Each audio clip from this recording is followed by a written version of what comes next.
پێش ڕاپەڕین کوردستان زیندانێکی زۆر پچکۆڵە بوو. یەکێ لەو خەونانەی من و هەموو هاوتەمەنەکانی من ئەوە بوو کە لەم قەفەزە بینە دەرە و وڵاتانی تری دنیا و بەرکولتوری وڵاتانی ئەوروپا بکەوین. بەڵام کاتێک ڕاپەڕین ڕوویدا یەکێک بوو لە خەونانەی ساڵانێکی زۆر بوو، خەونی هەمومان بوو. بەڵام من وەک ئەزموونی خۆم دوایی تێپەڕبوونی مانگێک بەسەر ڕاپەڕینە هەستم کرد بۆنی خوێنێکە کەم جیاوازە لەو خوێنەی کە پێشتر لێمان ڕۆیشتووە.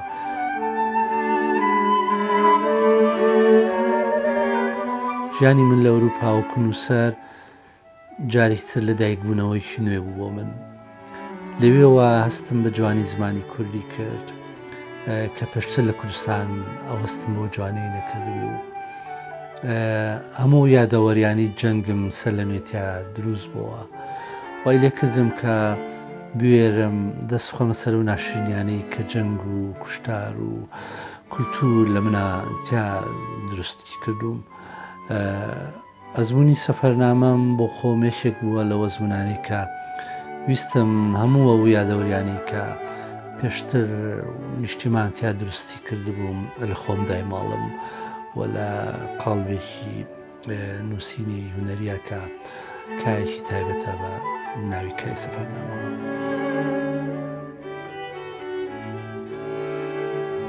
من بە شار دەستم پێ کرد و ئێستا شەستەکەمامی شەشاعرێک لە ناومایە و قەتیش نامێ و شاعرە لە ناومان نەمێنێ ئازانی. بەڵام دواتر سوڕانەوەی تۆ بە دەوری خۆتە تێپەڕێ ئەگات سەرەوەی کە تۆ بە دەوری مرۆڤەکانی ترا بسوڕێتەوە. لەو لەحزەی هەستەکەی تەنها کایە کە ئەگەر کای شعر بێ بەشت ناکات، بەشی ئەوە ناکات کە تۆ گزارش لە هەموو ئەو خەون و خەیاڵ و ئەو تەحەدا و ئەو دنیابینی تۆ بکە. تەماحەکانت گەورەترە بێ دەزانی. ئەو بووای لە من کرد کە من جورەتی ئەوە بکەم بیلۆ بکەمە ڕۆمان بنووسم. لە دوامین ڕۆمانما کە ناوی ماڵی پشیلەکانە ڕۆمانێکی تەواو مۆدێرنە و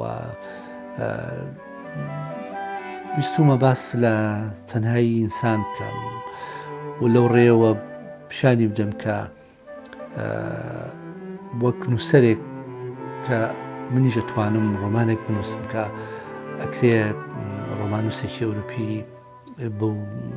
بەو شێوازی ڕۆمانە بتوانێت زیاتر بناسرێ. ینی جۆرێک تەحەدایەک بوو بۆ من کە دەستمدا نووسیدی ڕۆمانی ماڵی پشیلەکان.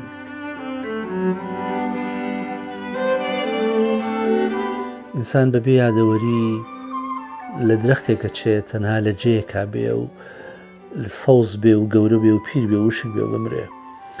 بەڵام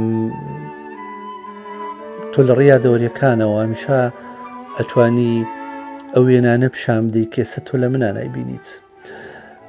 بەڵکە من نوێنەکانی دوێنێم بووە و لە ڕێ یادەوەریەوە تۆ توانی ئەمڕۆت بخوێنیتەوە یا هەنگاوی ڕاستەقینەی خۆت بۆ ئەمڕۆ بنێ. زۆر جار شێوەی بەردێک مۆستێنێ وام لێ کابیر بکەمەوە یا درەختێک کە ڕەنگە تەمەنی 400-500 ساڵ بێ بمۆستێنێت لەوەی کە من تەنها بم بەلایەم درەختان نەڕۆیشتوم، هەزارانی وەک من بەلایەم درەختا ڕۆیشتوون. ینی کونجکوڵێکی سەیرم هەیە